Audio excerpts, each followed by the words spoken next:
Good morning mga katayok. Ito yung bago natin mga nakalap. Puro magnetic yan. Mga bertod ng inang kalikasan.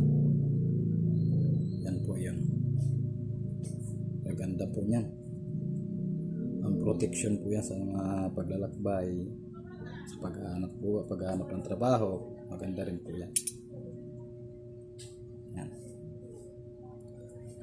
Yan po ay tinatawag na bertod ng kalikasan, sapagkat yan ay mga likha ng Diyos at hindi likha ng tao.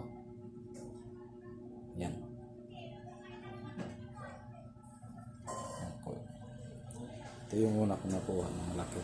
Tapos ito naman po yung bago. Yan. Ito sa buti po, yung maliliit na yan, binubulsa ko lang po yan. Magamit. Ang protection po yan sa masasamang elemento, maging sa gawa ng kapwa-tao na gumagamit ng itim na mahika.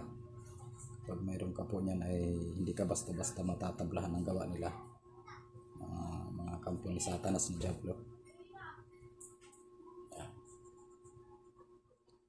Paging sa mga tangka ng kapwa-tao, ang protection din po yan. Paging sa paglalakbay, ang iwas disgrasya po. Mayroon ka pong mga ganyan, kahit isang piraso lang po yan ay napakalaking bagay na po. Basta palagi pong manalig sa amang malika at sa kanyang mga nilikha na may bertod na bagay dito sa sanlibutan. Ang tagapangalaga naman ay ang mahal na yun ng kalikasan. Pinagkakaloob po yan. Basta ang sabi nga ang sino mang maghanap ay makakasumpong. Yan ang sabi ng Panginoong Jesucristo. Okay?